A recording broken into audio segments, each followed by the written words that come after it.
Hello.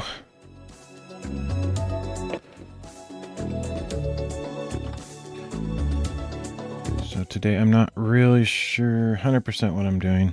I guess that's always the case, but I pulled the buckboards out from under pressure that I had backed with paper on either side and left to dry overnight, and some of them are pretty flat, but not all of them, and I've had this issue before, and it's enough uncertainty to kind of make me unsure of what I want to do going forward. It's actually kind of a frustrating scenario, and I'm never really sure what to do. I could take a chance and I don't know if it shows, but there's a slight curve to this board. Probably can see it if I put it horizontal like that. You can see that it's bowing out this way a little bit, and the two sides are going upward just a little bit. It's not crazy amount of bend, but any amount of bend really is not satisfactory. So what I could do is just bend it the opposite way like this and hope that it kind of balances out, but that's never a safe bet, honestly. It's hard to trust that that's going to make a difference. Like maybe I could go like this for a little while and just momentarily it will feel straight, but it could just sort of like a spring or some metal that has a memory. It just wants to go back to whatever its equilibrium state is, and it's one of those just shifty sciences that it's hard to figure out. Like I was talking about last stream. You try to apply equal treatment to both sides of the board, because whatever you do to one side is going to make it curve. So if you do the same thing to the other side, it'll curve on that side also, but it'll equal out in the middle. But it's virtually impossible to know if you're treating them exactly the same. You might get one side wetter than the other, or just the fact that you'd have a delay between doing one side and the other could have an effect. And then the board itself could have some strange attribute to it that you can't possibly know, like maybe it was in a moist room where one side was up and the other side was down, and so the top side absorb more moisture. I mean, who knows? It's unlimited random variables and possibilities. So if I just like hold these up, if they were perfectly straight and consistent with each other, they would just want to basically cling together. But see how there's like a kind of spacing out just naturally? And if you look down this angle here, you can kind of see a little bit of curvature in some of them. Some of them are very straight, and actually one of the easiest ways to check if something is flat is to have a known flat surface, which my table is probably not scientifically flat to a micron or anything, but it's relatively flat. And so just take like diagonal corners and just kind of push on them, and if you feel it moving at all, just try, corners. You can see a little bit of movement, like maybe it doesn't show up in camera, but if I push on this corner in particular, it's kind of going down and then back up when I release it. Very minimal. And then try the other way too. This way has no movement. Not really anyway.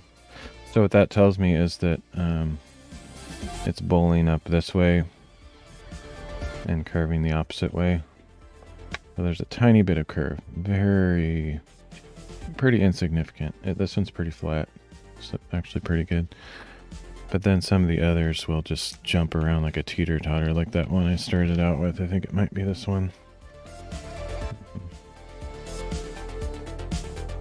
Yeah, there's a lot more movement in the corners. You can see it just going down and then springing. Maybe if I zoom in a little bit more, I can see a little bit better. You can see a shadow underneath there, possibly, depending on camera, but if I push down, it goes down and then it springs back up. Same with this corner, and all four corners do that same thing. Some movement, but if you put it the other way, obviously it's going to be like an upside down bowl, and if you push in the center, it'll go down and come back up, almost like a suction cup. But the corners will be down, so that's telling me that it's bowling up this way just a little bit. Still not awful. Let me see if that was the worst one, or if there's one that's even worse. But basically, if there's any of that kind of curve in it now, that's just going to, it's not going to get any better. I mean, I can certainly try. Now this one feels really flat, at least on this side. Let's try this side. Yeah, this one is perfection. There's no issues with this one. Totally flat. No movement, really. Almost 100% perfect. A tiny bit of movement in this corner, but insignificant. So that one's great. But most of them have at least a little bit of curvature to them. And it just bugs me, because what I was about to say is they don't get any better by anything that you do from this point onward. And the other thing that I was noticing after I pulled them out is they're fairly easy to bend. I mean, they're fairly stiff. Of course, if you try to bend them against the grain direction of the boards, they're really stiff. Excuse me. But if you're bending along the grain, they're pretty flexible. Not terribly so. They're definitely stronger than they were before I added the reinforcement papers, but I'm just not satisfied. I want them to be like really rigid. Not gonna go anywhere. So I'm rethinking my whole board situation because while most of these would work out fine, I want some kind of long-term assurance that I don't have to think about this anymore. I don't want to worry about it, stress over it. So I'm thinking I might just glue two of these together like I did in the previous book that I made. You can see how badly curved these are. Like if I push these down together in the middle,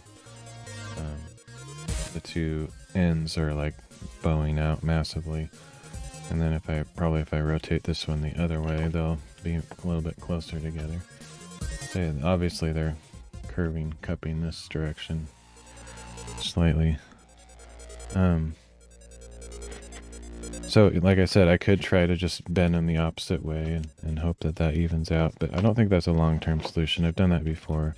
Sometimes it causes them to even be more unstable and not just curve in one direction, but almost like twist, like you're twisting it like a screw, like that, and that's even worse.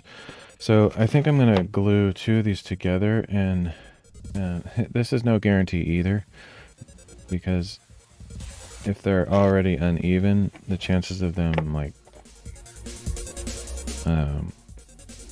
having an equilibrium where they even each other out is unknown. It's just as unknown as adding the papers, really. But I feel like there's a decent chance that if I make them opposite, and I'm leaning more towards having the hollow space in the middle, so having this one bowing, cupping this way, and then this one cupping the opposite way, so that there's a hollow in the center rather than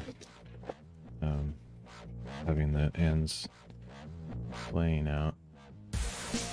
I don't know, it's kind of just a feeling. I'd have to experiment and see which is better, but I get the general feeling that it might turn out better if all the corners already meet and then I'm just pressing on the center. I feel like they'll flatten out better, maybe, but you never know. But I think that's what I'm going to try to do, and I probably won't back these with paper anymore going forward unless I see a need to. So rather than doing that, I'll just skip straight to taking two mat boards and gluing them together and just see where that goes. The last time I did this, which is on the last book that I finished on stream, was pretty successful, and so I can't just assume by one success that it'll always turn out that way. I might have the same problem, so this might not be a permanent fix, but it's where I'm going to go. See how it turns out. The ones that are already flat, I'll try to pair two up, basically try to match up similar curvature, two flat ones together, two curved ones together.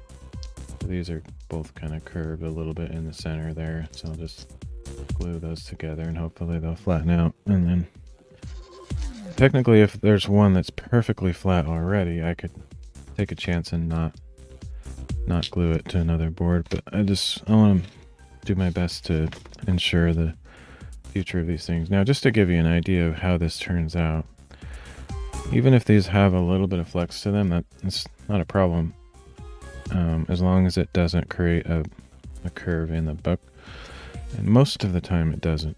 So that's a little stack of books that I've finished from like probably years ago. Well, except for this one. This one's a little bit more recent. But here's just a small sample of 5 complete books, different cover materials. Of course, the colors aren't true because I have all these colored lights shining in every direction, and that's, the colors are going to look weird, but just to give you the idea of how the books look and how I structure them. Most of them I used to do these elastic closures, and I generally like that, but I've mentioned this on stream several times, but the elastic eventually wears out over a few years, I've come to know. I did some research on how long does elastic last, and every elastic in existence has a shelf life. And not only that, if you stretch it just like a rubber band, if it's held in a stretched position for a long period of time, it basically creates a memory of that amount of stretchiness, so then it'll be loose. So eventually it'll lose its stretch, and probably in 20 years it'll disintegrate or something. So I'm not okay with that. I want something that's going to last a really long time. So I've been going more toward magnetic flap closures. So this is an example of a recent prototype. I've only made like I think 5 of these or so, 5 or 6.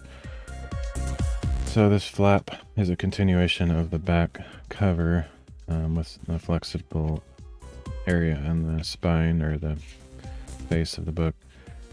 And then it has magnets in this side that align with the poles and the magnets that are in the flap, and so it stays closed. Which I really like this design. It actually protects the pages even better than the other kind. And it's easier to open, like you don't have to move the elastic. I did a little bit of research on magnets too, and supposedly, I mean, they have no way to prove this because no one's been around this long, but they believe that rare earth magnets, or neodymium or neodymium, I don't know how to say that word, those kind of magnets, they believe will last like 1,000 years or something, as long as they're not introduced or exposed to high heat or other strong magnetic fields. So if you ran this through, like a demagnetizer or a, like a EMP burst or something, it would probably take away the magnet strength. Or if you exposed it to really high heat, like left it out in the sun in your car for a really long time or something like that, really hot, it could lose some of the stick to the magnets. But generally, they should last a long time. And even if the magnets stopped working, you'd still have this flap that comes over the top, and you could either put some Velcro on there or a snap or something else. It would still be functional, or just a rubber band around it or something. So I feel like this is a better design choice going forward, and I think I'm gonna do all my books this way, except for maybe exceptionally small or large books, because sometimes it's fun just to make a book with no closure, like this one here. It doesn't have any elastic or magnet or anything. It's just a regular book that opens. It stays closed, so it stays flat. It's not like the springs open, so it's good. It looks good. And the reason I brought these out was to just show you what it looks like when you have one board thick. All of these that I'm showing here are just one single book board inside of there. And they're pretty stiff. Like, I can't really bend this unless I purposely destroy it, which I'm obviously not going to do. But they're much sturdier in this form than this form. And that's because there's several more layers to reinforce the board. You have the fabric, which is backed with a glue, or like a hot glue against like a lightweight paper, like rice paper. So you have those 2 layers, well, 3 layers, including the glue, and that's glued to the outside of the board. And then on the inside of the board, you have the cover wrapping around the side. And then also the end sheet of the text block is pasted to the inside. So it's reinforced quite a bit in addition to the board itself, and it makes it pretty sturdy. However, this particular book and some of these might have employed the use of a special board that I have. I'm not going to bother to go get one. But basically it's this, it's like a mat board material, but it's been saturated with wax, I believe. That's what it appears to be anyway. And so it's completely stiff and unaffected by moisture. So it doesn't warp at all, even if you put glue on it or get it wet or anything. And so I have a limited number of those boards that I've been using since I started bookbinding. I don't always use them, but they're kind of my favorite boards because they're so stiff, and they also don't really have a super apparent grain direction. They're almost just like a piece of plastic or something. They're super strong. And this is probably one of those because it's really stiff. And then some of the others that I didn't use those special boards for are just unpredictable. They may end up being really straight in the end, and they probably will be, but occasionally they'll bow out because of that curvature I'm showing you. Like this one, you know, it's cupped this way a little bit, and that could translate into the book. And so you would have a cover that, you know, is curved this direction. Skip this song here.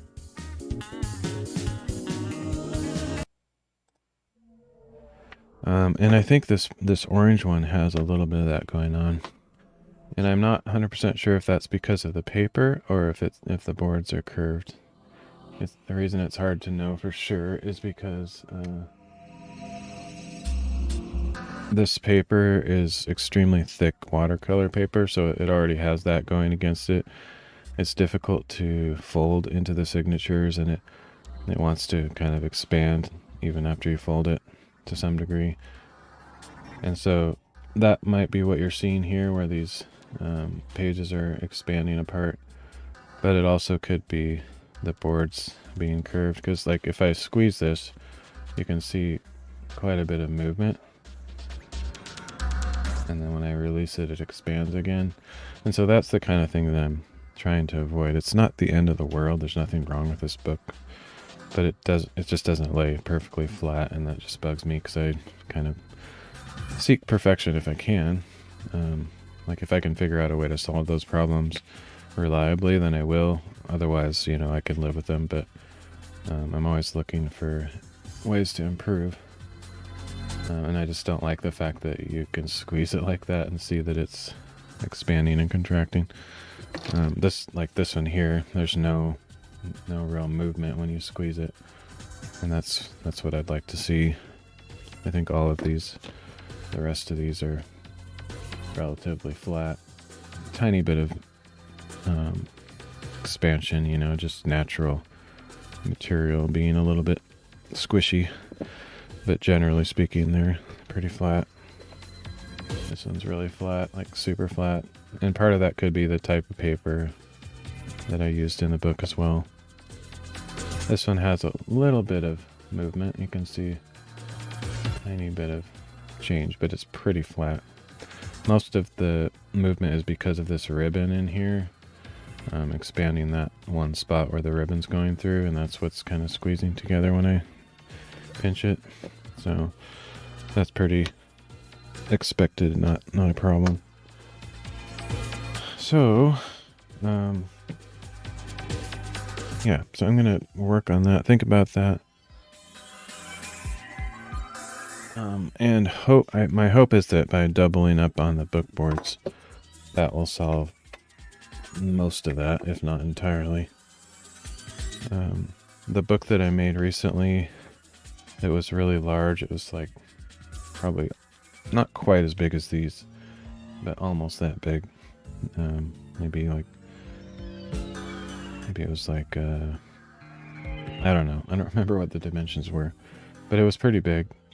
I used a double board on that one, but I also used the thicker watercolor paper, and so just like that orange one that I was just showing that expanded, I used that same kind of paper, but it didn't do that squishy expansion thing on the larger book. So that's why I'm thinking that the boards do play a pretty significant role in how flat the book will be. So like I was saying, these ones are splaying out like this on either end. And so what I'm going to do is switch them the other way so that the cavity is in the center, and then just push them together and glue them like that. And I'm hoping that that will create a very strong and stable board. So there's one pair. I'm just try to pair these up equally. Try to find similarly curved boards. This one seems pretty flat, so save that one for another flat one, maybe. Actually, probably the best test is going to be doing the table test. This one doesn't move that way. Doesn't move that way, so that one is like almost perfectly flat. I'll set that over there.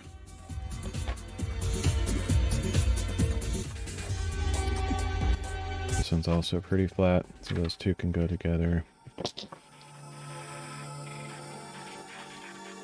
All of them have at least some curvature, so I'll try to match the curvatures together. Very minimal here though, it's quite flat. But there it looks like they're both splaying outward, so if I move both of these or rotate them around, then the cavity will be in the middle again, and those can be glued together. So unfortunately I have an odd number of these instead of even, so don't have a perfect pair situation. What I could do is just cut one of these in half and glue those together. Okay, so this has a lot of movement. See it popping up there, so that means these corners are going to move a lot. So that one needs a very curved partner there. This one also is curved quite a bit, so those might be a good pair, but let me check this one. This one, if I'm lucky, this one might be flat, and then I could try just cutting it in half and matching it with itself, or I could wait until I have more of these. But I'm not going to have more of these because this one's especially backed with the paper on both sides already, so I'm not going to do any more of those. So I think I will cut that one in half. Just match these up. Curve in the middle, so those are good. Actually kind of nice to have the overhead camera. I can see an angle that I can't actually see here in the room. Okay, so here's the one that's pretty flat, and I'll just chop it down the middle. The only thing is though, can't necessarily predict which dimension would be the best. It might end up being more profitable to cut it in half this way and paste it together versus cutting it in half this way, but it all depends on what kind of size of books that I'm going to use with it. But I'm not going to try to predict all that. I'll just cut it in half and just make a decision on that right now.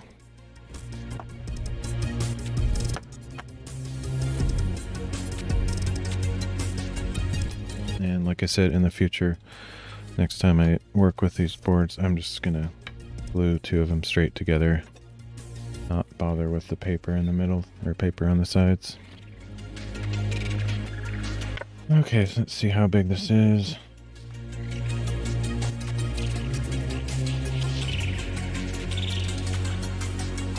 I potentially have a lot to do this stream, but as usual I have big aspirations or lists of things in my mind that I can get done, and then I just run out of steam or this starts getting too late or something.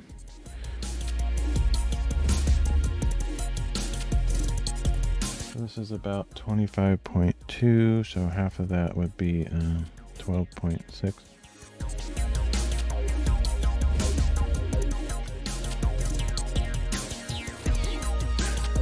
Centimeters, that is. I always measure in centimeters because it's way easier to do division and things on decimal system than it is with inches. I was actually thinking of doing a funny thing with the imperial system or whatever you want to call it this stream, but I'm not much of a comedian, but it's just hilarious. Like I've lived in the United States my whole life. I'm an American, and I still don't understand the whatever it's called, I don't even know what it's called, imperial system, I guess, or just whatever, the US and formerly Great Britain system. I don't even know who else uses it anymore, but just especially for volume, like inches and yards and feet, miles, all of that's pretty messed up. I mean, it's pretty comical, but what's even worse is the units of volume, like teaspoons, tablespoons, cups, pints, quarts, gallons. Oh my goodness, it's so stupid. And then there's like 3 different cups. Like there's the US standard cup, there's the US, I don't remember. I was looking at a list. There's like 3 different cups and they're all slightly different. 3 different tablespoons. And knowing which one you're dealing with, you can't really know. Okay, so I'm gonna... And then there's like just the conventional cup. Like people say, drink 8 cups of this or that every day, or... And what they really mean is like a glass, like a small glass, but not like an actual measuring cup. So it's like the most confusing system in the world. Okay, so there's that cut in half. Now we'll see if there's any curve. And try to match those. Okay, they're kind of going outwards, so just spin them around. We should have a good balance. Okay, so there's all my pairs. I got 3 large pairs of boards and this smaller one to glue together. But before I can even start that, I need to make more paste, because as I explained in my last stream, I was kind of running low on paste, and it's never good to start gluing something when you don't know if you're going to run out, because if you run out, you can't complete your work. So I decided it's time to make a new batch, plus I decided to clean these glass containers out so that they don't have any mold in them, hopefully. I mean, I'm sure there's spores in there already just from the air, but give it a fresh start so they'll last a while. I wish I had a slightly bigger one of these. I love this thing. It's has the measurements on the side in various units like tablespoons, teaspoons, milliliters, ounces. It's really cool, but I wish it was just a little bit bigger because it's not quite a cup, and most recipes for mixing different things call for cups. Like my recipe for mixing this methyl cellulose paste is like everything's in cups, so that I'll figure it out. I think I've written down a formula to make it work to fit in this thing. But it would also be nice if it had like a little pour spout, because it's nice to be able to pour this, but it gets all over the side. It's kind of a pain. Anyway, so I am going to work on mixing up the paste. This is just my stack of felt sheets that I use to buffer the boards when I'm flattening them. I don't need these, so let's see if I can find a place for them.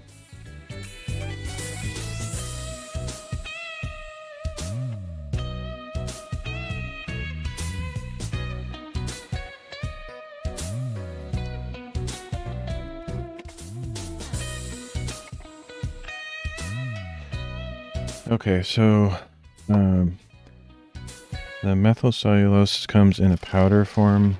I bought this big bag here that lasts forever. It's like it's only a pound, but you don't use very much. It's kind of like Jello. Like you get that little packet of Jello and you mix that with a bunch of water and the whole thing gels up. This stuff is pretty similar. Like making gravy or Jello, you just need a little bit of the starchy stuff in it. Thickens an entire,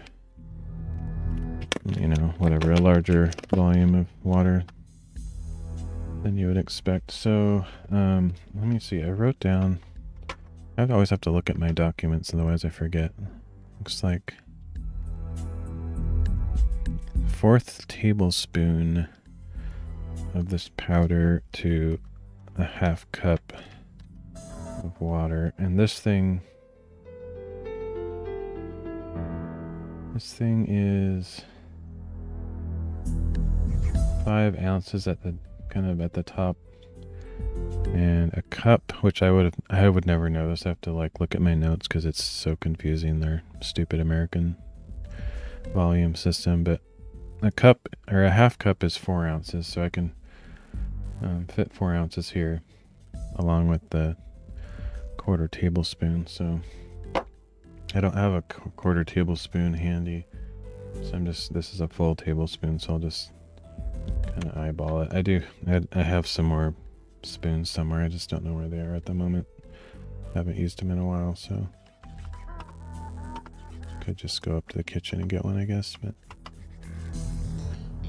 maybe I should just do that to make sure I get it pretty close. I'll go grab the right spoon and be right back.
So apparently a 1/4 tablespoon is not a very common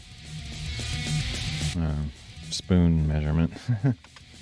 I don't have any, so I hate, like, again, I hate the American system. So I didn't know this till recently, and I still forget. I don't even know really. There's 3 teaspoons in a tablespoon, which is so random because all the other divisions are like 2 and 4. Like, don't even ask me because I don't know, but maybe there's two pints or 2 cups in a pint, or I don't even know.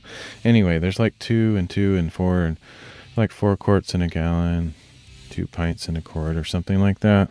But then they throw in like 3. Like, yeah, there's 3 teaspoons in a tablespoon. It's the stupidest thing. It makes it really hard to calculate anything. Like, try to divide that in half. I mean, it's just a pain in the butt. So I think it's like 1.5 tablespoons is or 1.5 teaspoons is half a tablespoon, I believe. But and it probably won't be the end of the world if I don't get it quite right. There's some, like, you kind of want to add a little bit more of the methyl cellulose to thicken it, or a little bit less if you like it a little runny. So if I add a little bit too much, that's probably a good thing. I don't want it too runny. I like it kind of like a gel a little bit, so I might purposely add a little bit more than necessary, or than the recipe calls for.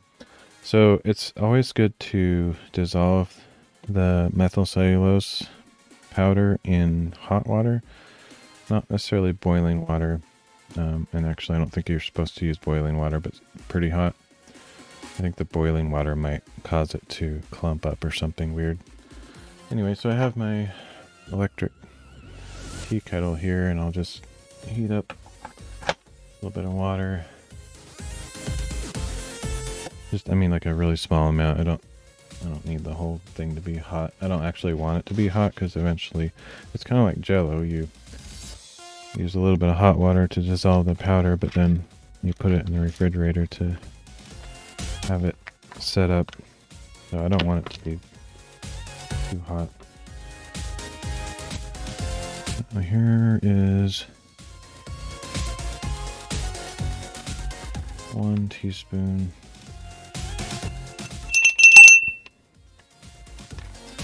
Try to go for a little bit more than a half or so.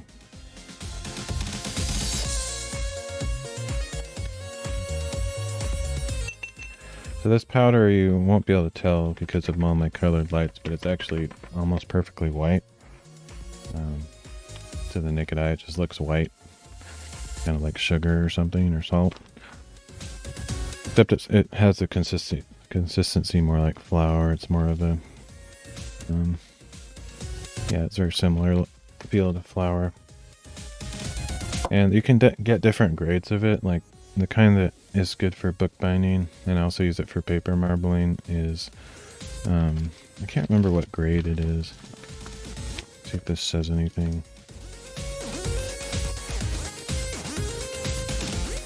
It's kind of like just where you get it depends on what kind you get. So, like, because you can also use methyl cellulose in food products, which just seems weird.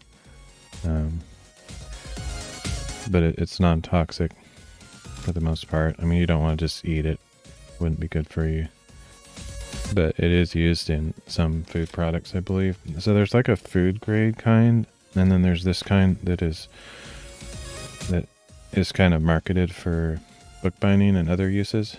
And so if you buy it from a place that sells products for crafts and bookbinding, that's kind of where you want to get it. There's this company called Talas online, Talas, and that's where I get a lot of my supplies. So here's a close-up of their label on there. You want to freeze frame that in my replay and screenshot it or something. But so that company there is pretty great for bookbinding. They have almost everything you would need. Some of the things you can buy cheaper, like locally, or just used or secondhand type products for different things, like paper and book boards and whatever. But anyway, so there's my powder. I also, like I mentioned before, I also use this for paper marbling, which I'm hoping to eventually do on stream. The more official powder to use is called Carrageenan. It's like a seaweed extract.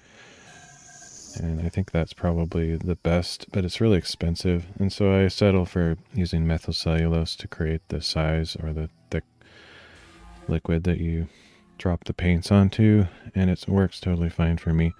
And it has some benefits that I won't get into because we're not doing paper marbling today, but just kind of give you an idea that it has more than one use if you're into bookbinding and that kind of thing. I think I closed that, yeah. You definitely want to make sure it's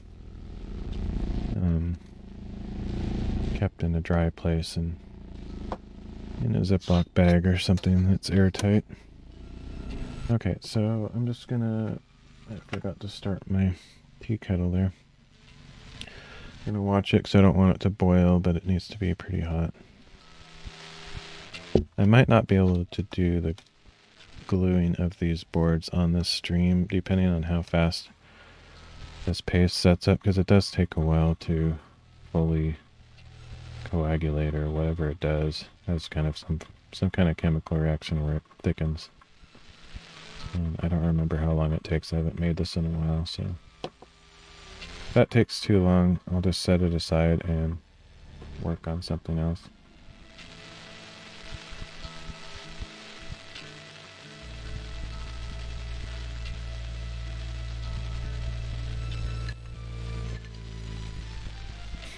It would be nice to make a bigger batch of it. Like, I have this really nice mixing cup thing. Oh, here's my other spoons. Oh, I need to be washed, full of dust and stuff. Speaking of which, I don't want to get that dust in there. So yeah, I have this one that's like two cups, or yeah. So I could make a pretty big batch. The problem is, if you have too big of a batch, you can't use that in a reasonable amount of time, and it will just eventually go bad. So unless you're constantly day in, day out using it for bookbinding or other purposes, you don't really want to make too much of it. That's why this size is just perfect for me. Ideally, it would be like exactly 1 cup. That's kind of an awkward 2/3 of a cup size, something like that. Anyway, I also have a pretty gigantic, I think it's maybe a gallon size or something, glass mixing thing that I use for when I'm doing paper marbling and stuff. Let's see. Hope I'm not stirring up too much dust, because I definitely don't want to get that in the paste. Potentially get mold particles in there that would grow.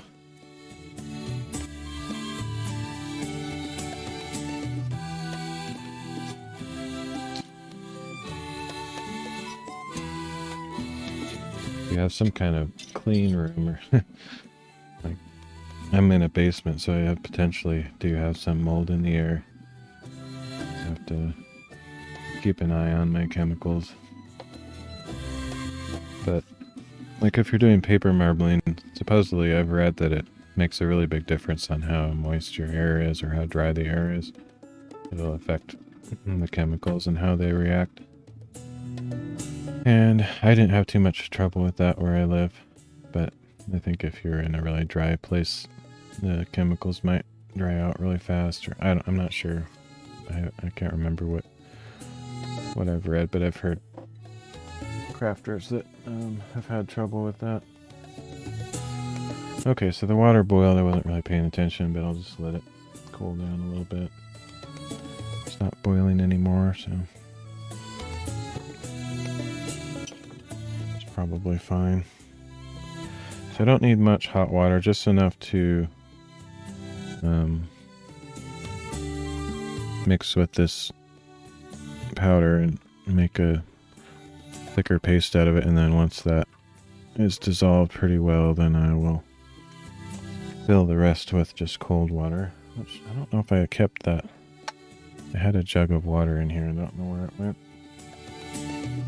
It's not necessary, but if you have like heavy water, or I think it's called hard water, like has a lot of minerals in it and stuff, you might want to use like a distilled water jug from, you know, like your local department store or supermarket.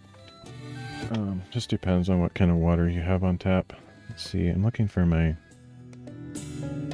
Oh, here they are. Hiding. Generally use these to mix things. Hopefully I don't have any mold or dust on them. It's possible, but... Anyway.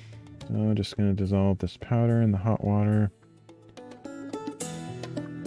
And as this stuff is setting up in the water, you have to mix it like consistently. This is going to be a mixing stream probably for a while. Maybe I need a little bit more hot water. I probably won't have workable, usable paste for this stream. I might have to put off that gluing for next stream.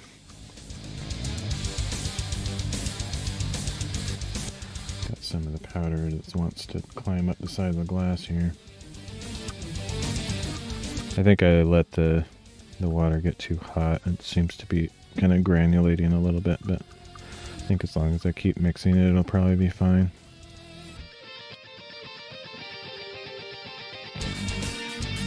It looks really milky right now, but it's strangely enough, after it's set for some hours, it becomes very clear, like crystal clear. No color at all.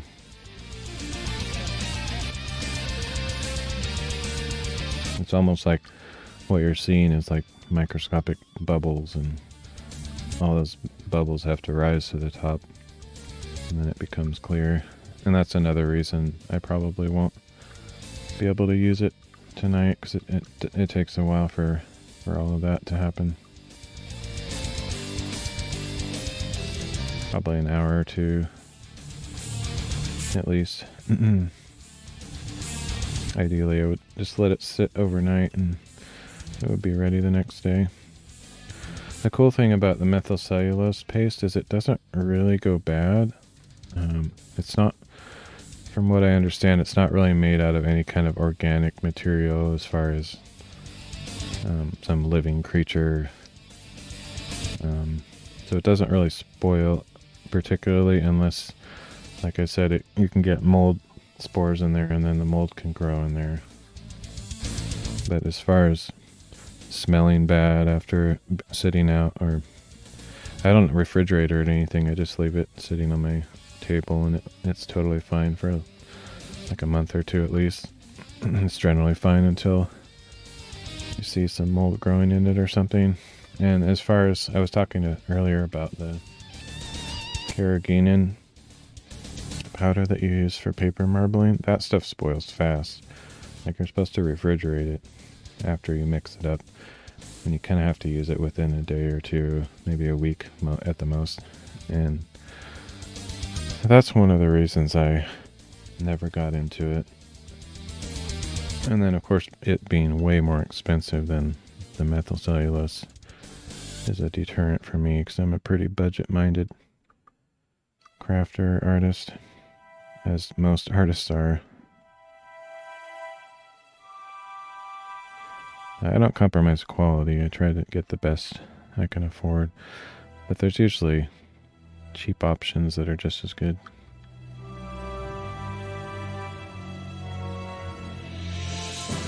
Just gotta ignore all the marketing brand hype. Sometimes you can find, it's interesting, you can sometimes find the same product with a different label on it, a different name, but if you do some research on the chemical composition or what it's made out of, you can find equivalent products for way cheaper for higher volumes of stuff, and nobody would know unless you did that kind of research. And sometimes it's hard to figure out.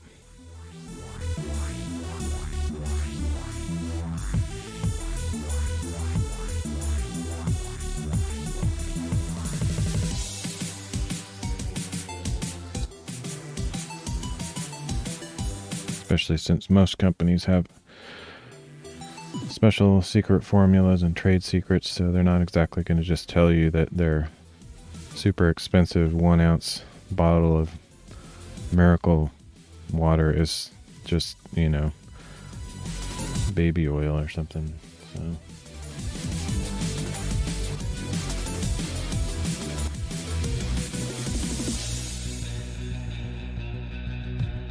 I was doing research on oils recently, and that's why that was in my mind. There's like machine oil and like light machine oil and mineral oil and baby oil and some others that are almost the same thing. They just have like additives in it.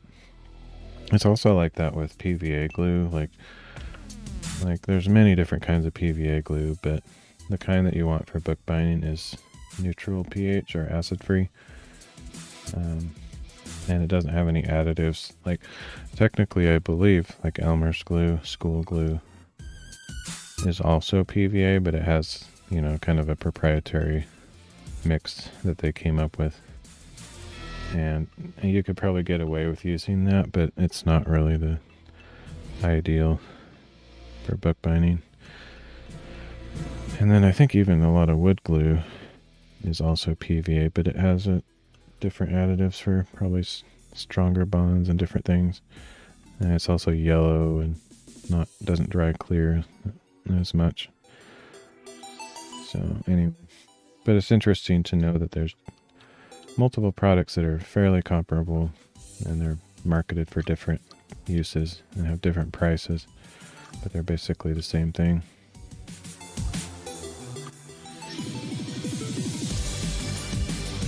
Okay, that's probably dissolved well enough, and I'll just add the cold water for the rest of the 4 ounces.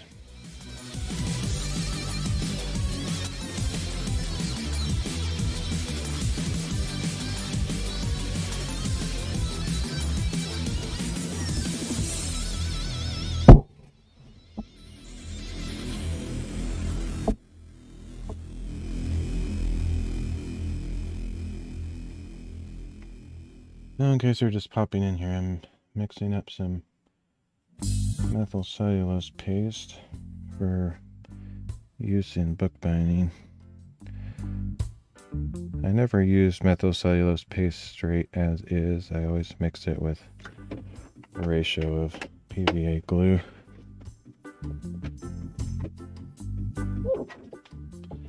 But technically you can use it as a glue by itself. It's not a super strong glue though.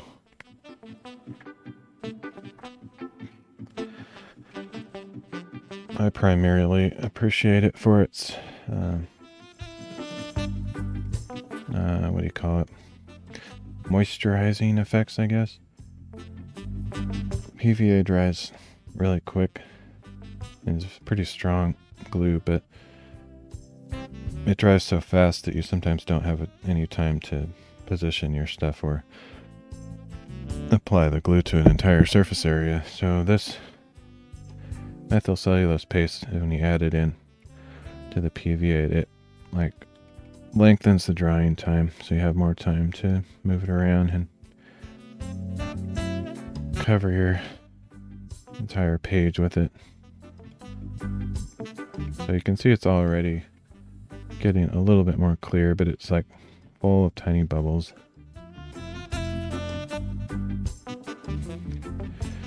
And it's best to wait till it kind of becomes gelled up.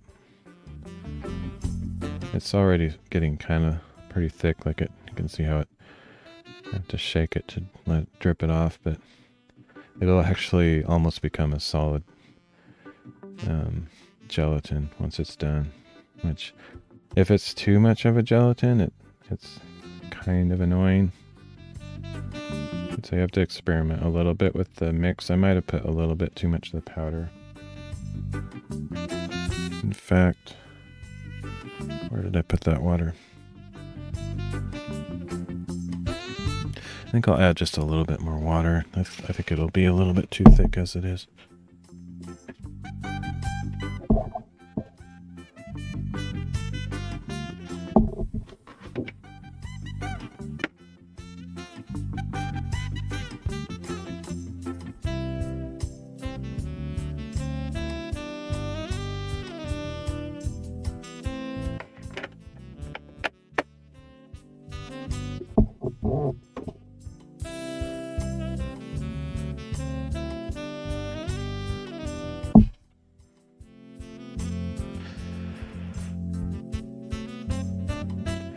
I don't think the powder dissolved perfectly because I think I made the water a little bit too hot.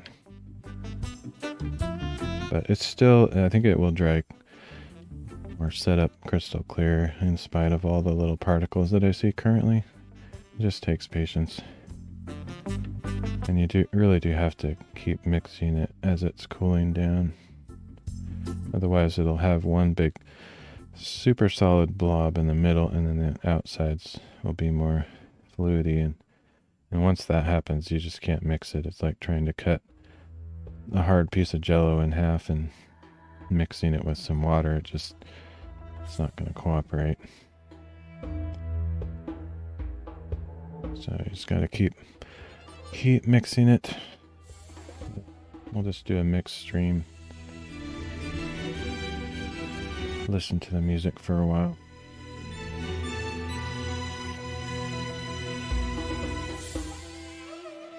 Wish I could get this guy to mix it for me. It's a little bit too tall for him. His arms are too short, otherwise I'm sure he'd be totally on board with that idea.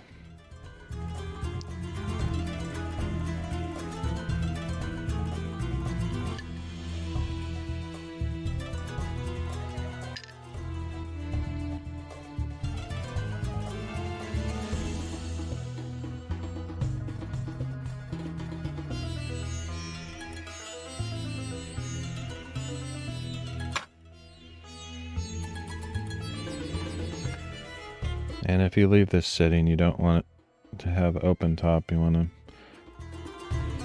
either have it in a sealed like Tupperware container or something like that, or I usually just put stretch tight type saran wrap on the top with a rubber band around it.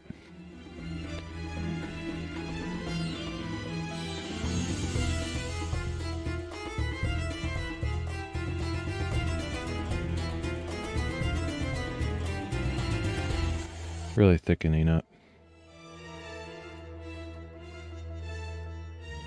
But it still has a ways to go. I think it will become quite solid. I feel like I'm so bad with the English measuring system that every time I do a mix like this, I'm doing some kind of wrong math, and I probably put way too much powder in there.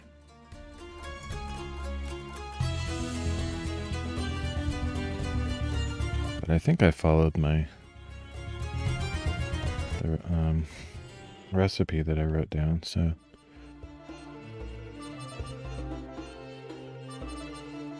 should be correct.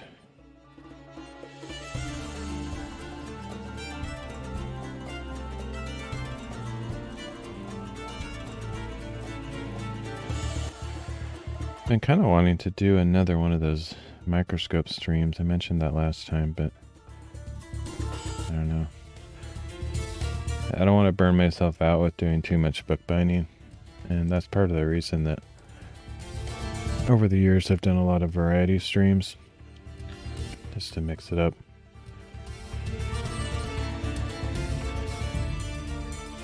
Might do a gaming stream here or there. And I've also been wanting to, there's a couple things that have been on my mind lately. I want to get back to playing the piano eventually. I don't really have a good space for it right now. My room is very overcrowded with various projects. The other thing I'd like to do is I've been wanting to handwrite the entire Bible out, like in my own handwriting, bit by bit. And I started that like some months ago, and then I just kind of let it slide. But it's actually important to me to do that, mainly because I can't read very well. I have some kind of reading disability. I don't remember anything I read, so I have to read something like 20 times just to kind of have it sink in at all. And it's very boring and very frustrating. So the ways that I usually consume something like a book, which I don't really like reading because of that problem, but like I do want to read the Bible and stuff like that occasionally, at least. And so I found that audiobooks work pretty well for me. I still don't retain everything, but it tends to affect me more because it feels like somebody's actually talking to me instead of just reading words on a page. So it's more impacting. And I've also found that if I write it out, it helps a little bit. Because I have to slow down and really think about each word as I'm going, and that tends to help.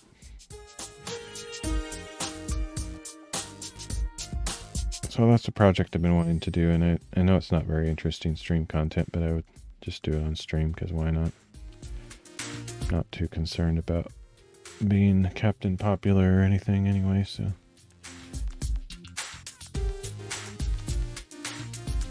Nothing I do on my channel is particularly riveting or exciting. That's kind of my way, is just relaxing, everyday activities. A little bit of creativity thrown in, but nothing over the top.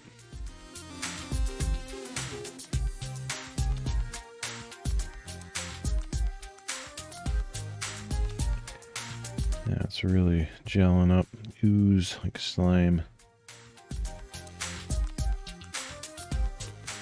Starting to get a little bit more crystal colored. It's funny how blue it looks on the camera. I don't see any of that color in front of me, and it's just the camera exposure, I guess.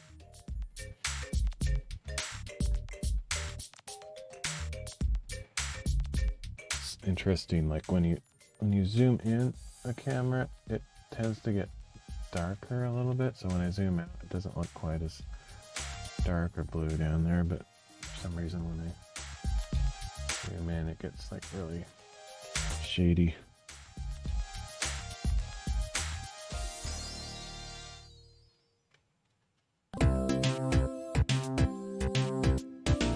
Turning that light up, that's more closer to what I am seeing.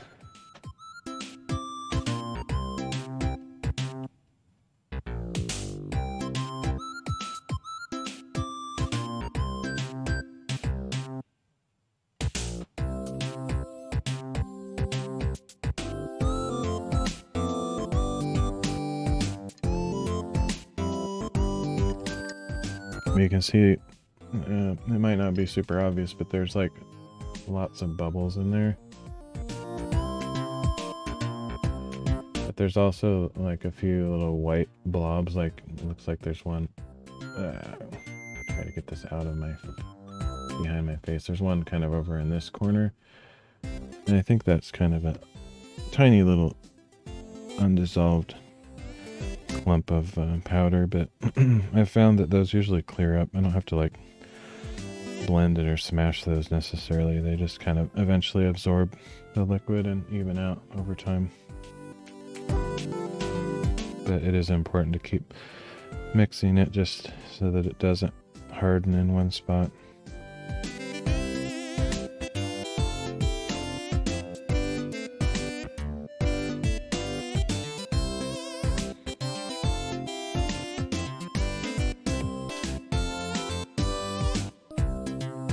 I don't know what happened with that last stream. It was weird. I don't like getting too thoughtful or caught up in the metrics of things. Like, I think a lot of people would be happier as content creators if they just didn't look at their follow count and their viewer count and their donations and their all that stuff. I mean, obviously if it's a career for you, then you have to consider all those things, but something weird happened with my last stream. Like, I don't know if it got on a recommended list or something, but it got like a bunch of views, and it's like, what is going on? Like, usually I don't get that much activity on these long live stream replays. Like, who wants to watch that, right? But my last one got like, I don't know, 27 views or something, which, you know, in less than a day's time, which it's way more than any of my other streams I've got. Let me check to see if it's gone up any higher since then. Yeah, it's like 29 views now, so almost 30 views in 23 hours. It's like, what in the world?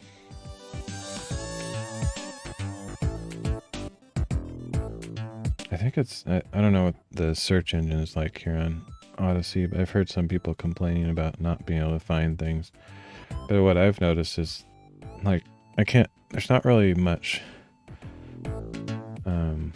like I'm a little bit disappointed in the homepage of Odysee, because it tends to just suggest the same videos, like, for days and days. It doesn't mix it up, and even if you push refresh, it doesn't, like, randomize it at all. It just shows you the exact same things. So if you want to find something, you almost have to do a search for something specific rather than just browsing down the list. It just doesn't update fast enough to see new content.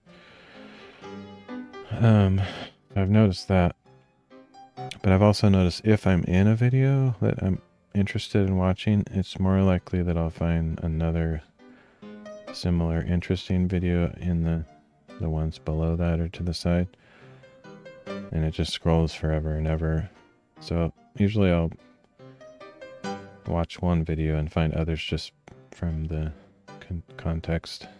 And I'm guessing that might be something that happened with my last stream. Maybe it, because I used like unboxing as one of the keywords or something in the title, maybe people that typically watch unboxing videos thought, oh, it's an unboxing video, and they started watching it or something.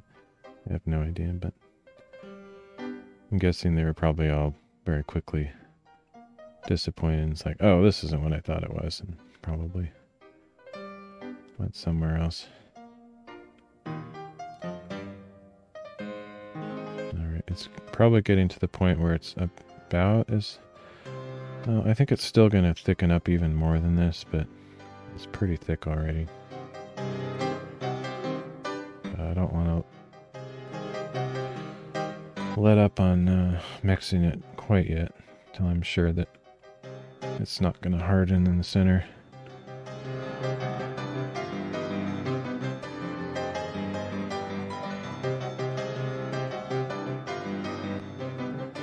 Be nice to have just some kind of powered mixer that's just kind of slowly going around like this. You could probably make something on like a Arduino or Raspberry Pi to have a motor with a couple gears that just kind of rotates around. I've always wanted to get into that, but it feels intimidating, and I do have one friend that's done a little bit of robot programming and putting things together, but we've never paired up on that to work on a project, and he's not really into it at the moment.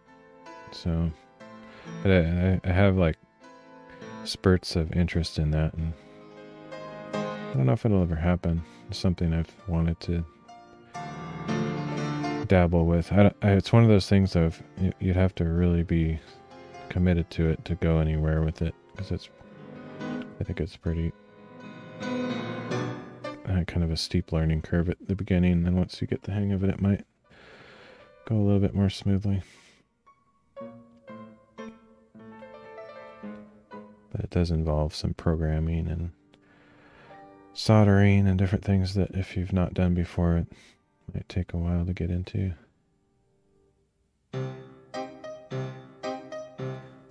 I did buy a basic soldering kit, so I'd probably be ready to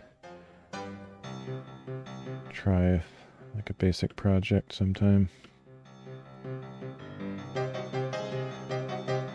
And I've done soldering before, because I've one of my previous crafting or artisan hobbies was stained glass, so I did a fair amount of soldering with that, but that's entirely different than the super detailed circuitry chips and soldering with that stuff.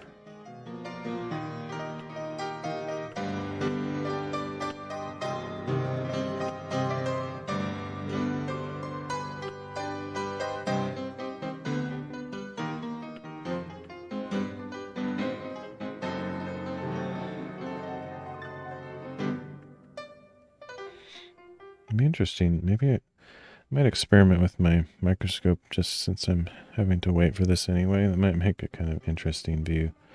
Let's see if I can set my scene up real quick.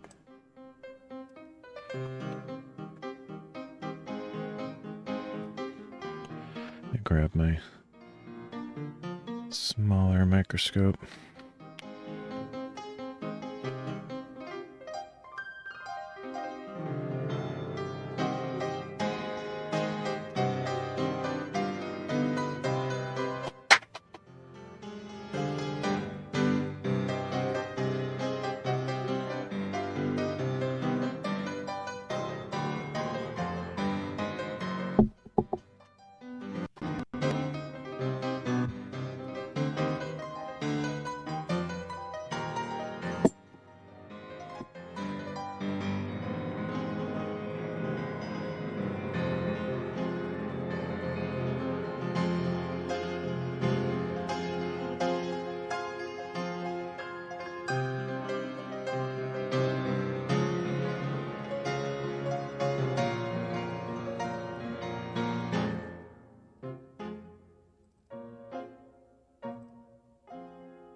Let's see, how can I make that a little bit better angle?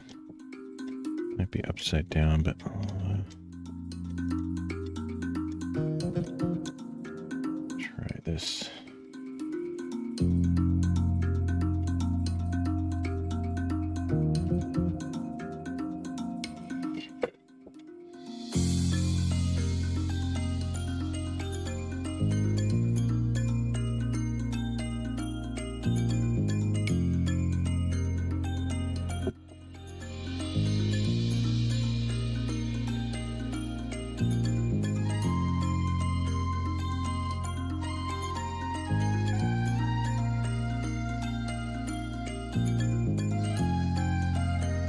Total camera chaos.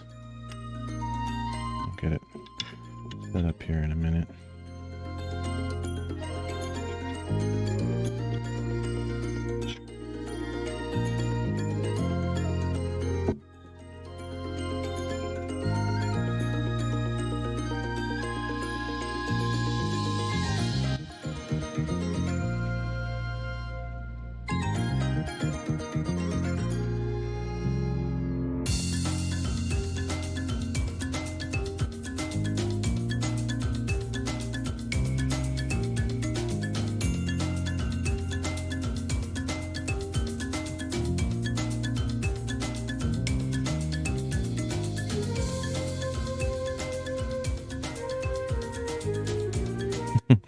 This is totally pointless, but it's kind of fun and silly, just like I like to be at times, so why not?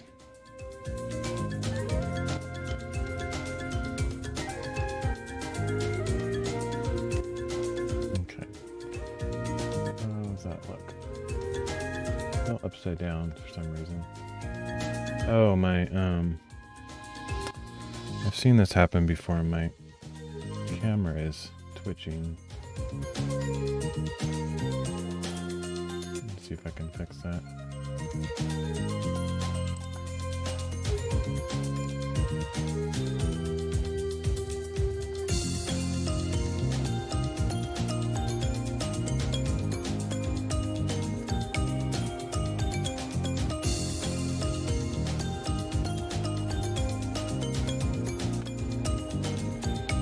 Might be a little bit better.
All this time setting this up, and I'll probably like finish mixing this in like 1 minute, so it's pointless.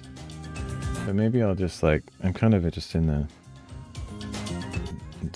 I'm kind of desiring to just relax, and so maybe I'll choose to turn this stream into a microscope stream all of a sudden instead of a bookbinding stream, just because I feel like it. It's hard to hold this. There we go. That's kind of cool. The ultimate mixing stream. That's actually a pretty nice angle, actually. Incomparable mixing stream. You never see this content anywhere else. It's a bit hard to manage the angle on this thing now. Let me get that up a bit.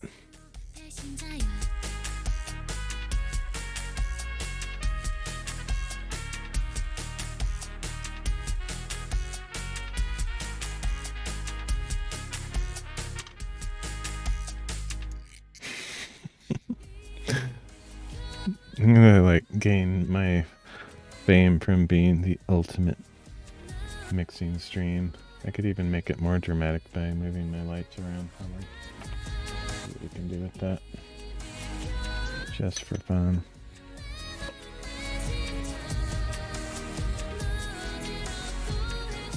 If I had some viewers, I could have them vote for a color that they like. Guess I'll just pick my favorite here.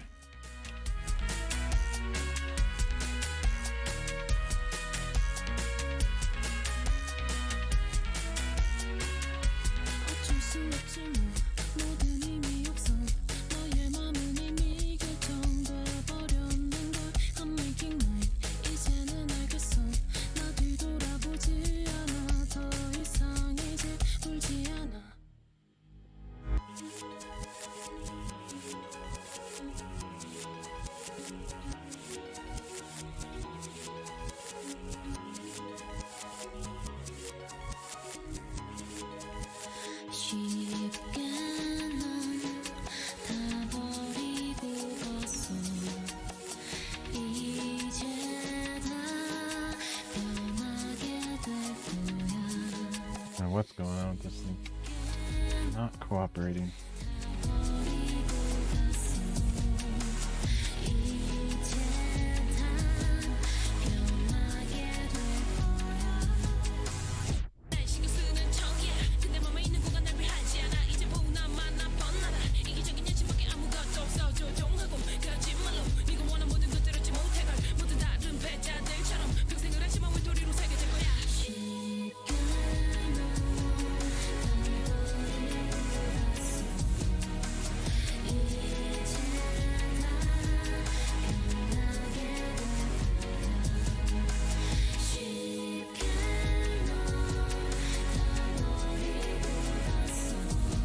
I'll go with a nice purple. That looks nice and dynamic.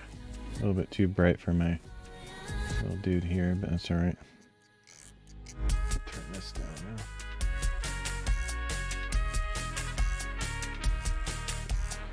The ultimate mixing stream.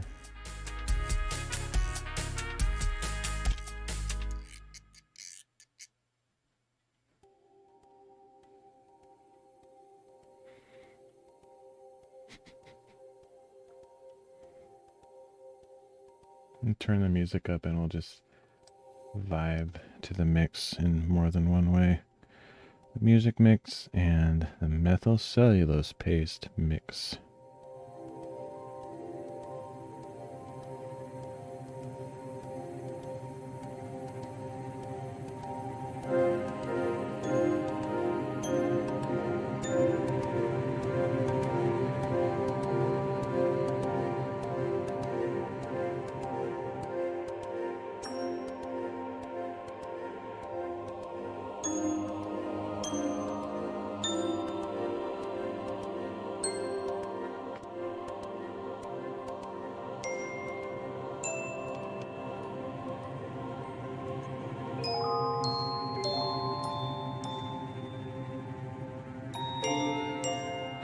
I would do green, but then it makes me look invisible. So maybe like that. That yellow looks kind of interesting. Get a different angle, maybe over right there. It's probably good.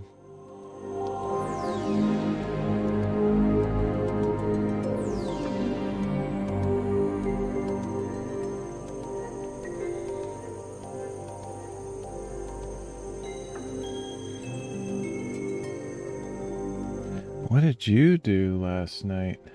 Oh, I was just on Odysee. Saw this guy mixing this random paste. I thought that was cool, so I just sat there for a couple hours. Really? What's wrong with you?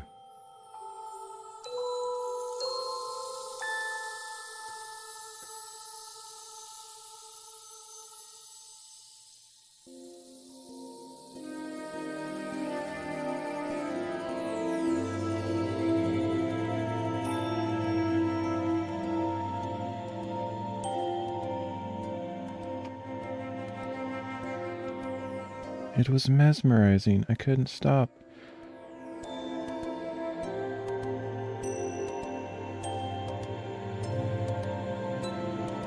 wonder if I could get this guy to show through on the backside. It's too blurry.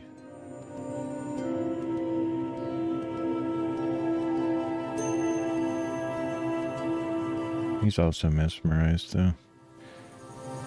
Can you blame him?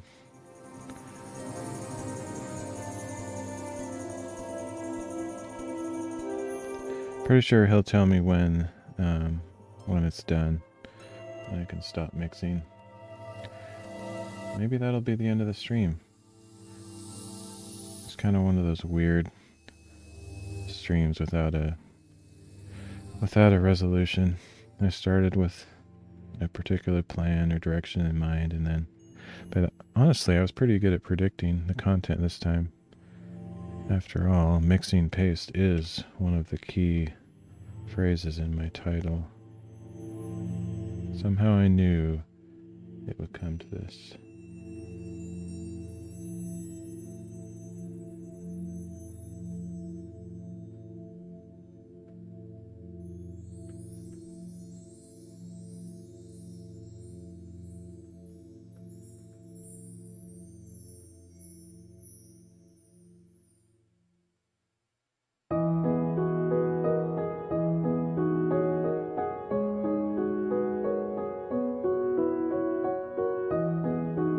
go slower, then you can appreciate each passing of the popsicle stick.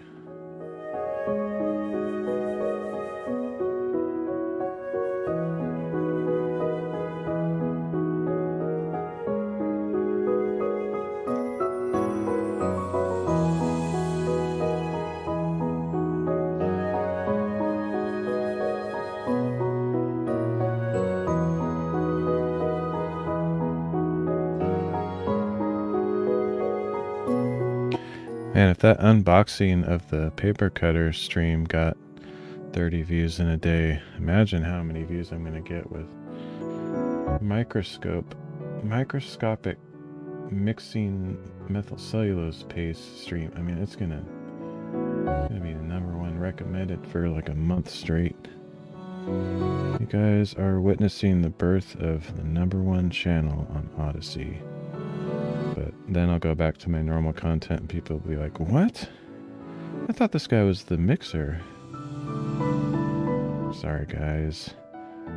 It's a one-time special event. You had to be there. So for the few of you who are here to witness this amazing demonstration of mixing bookbinding paste, you're in for a treat of a lifetime, probably. Gonna be talking about this for years to come.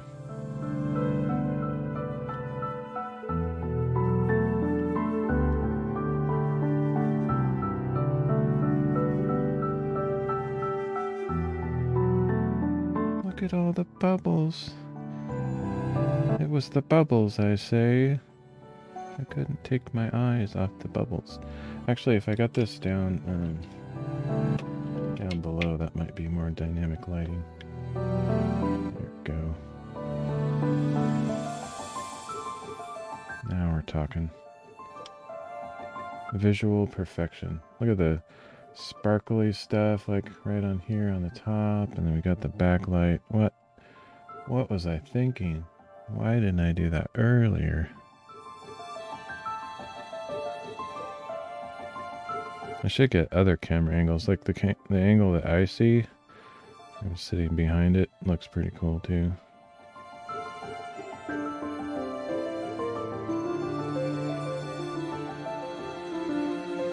No, except my face looks weird.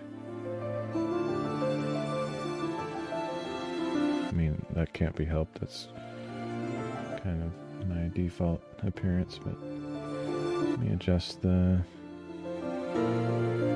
color a bit.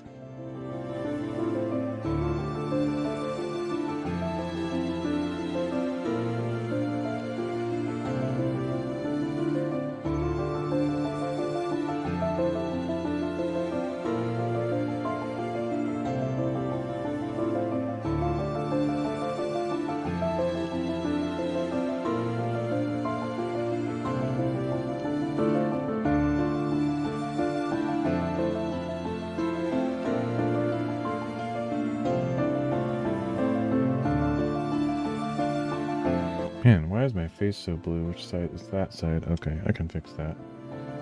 We're going for mixing perfection here, so let's not cut any corners. I need to take the blue down a little bit here.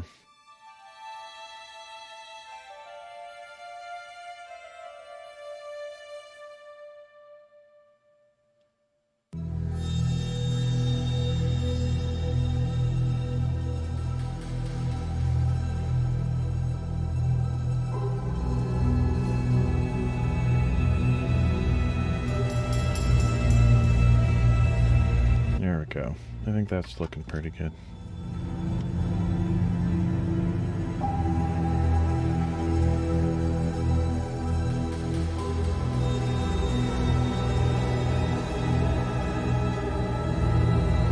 Actually, to get it even better, let's move that so you can see the top of the mix a little bit better here. Get that up there, and then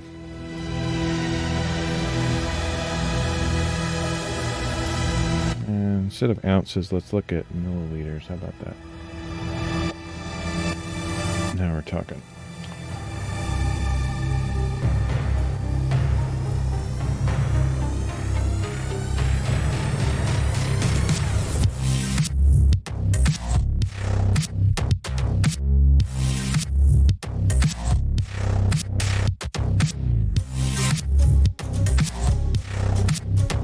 I'd say clip this, but I don't think Odysee has clips. I'll have to make a little clip.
Alright, I think I'm at the point where I believe that this is about as thick as it's gonna get, and I think I'm safe to... Oops, I just sent a little bit over the side, I think. Maybe not. I think I'm probably safe to put that under cover and call it adequately mixed. In fact, it's probably mixed well enough that I could even use it. Shall I do that? It's a shame to end the mixing stream so prematurely when it had so much potential to change the world. How about that? There's a nice angle. Get this guy a little bit less exposed. I think that would look a better.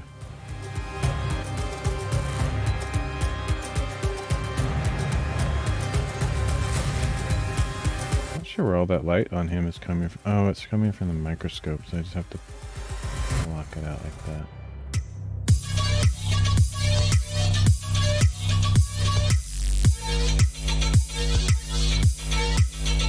That would make a nice cover image for subsequent streams, but I think this is probably never going to happen again, so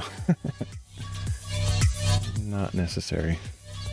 Pretty cool, though, I have to say. Not a braggadocious kind of guy, but I think it's pretty fun. I had fun anyway, even if no one else did.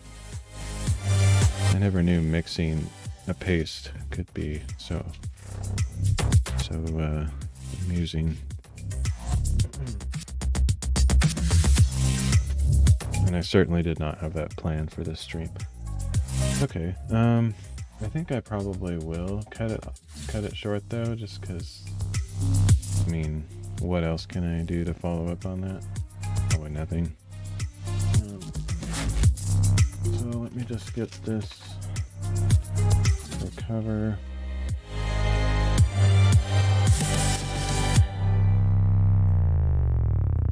Get this guy in the microscope instead.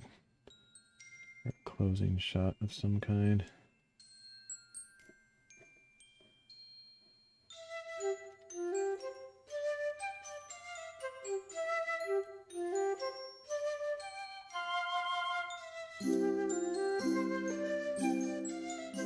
Gotta make an artistic angle.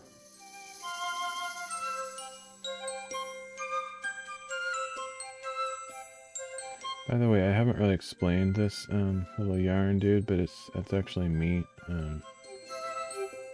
good friend of mine made it for me, and she made it to look like me, with my long messy hair.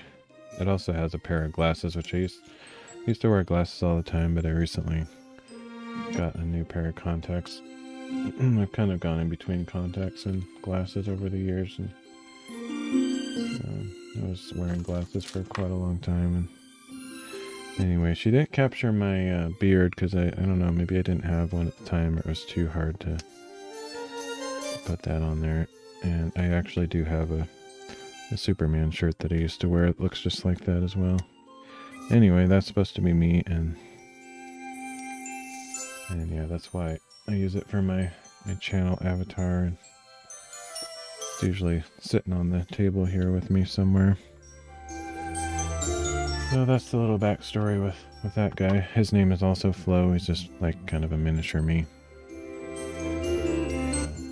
Anyway, thank you everybody for joining. I think I will end the stream here, and I don't know, I might come back on, like now that I have my microscope set up, I feel like almost doing a sand sorting stream just to relax, but no promises there. I do have to wait for this paste to fully set up before I can use it, so we'll see. Anyway, thanks for joining. I will catch y'all next time.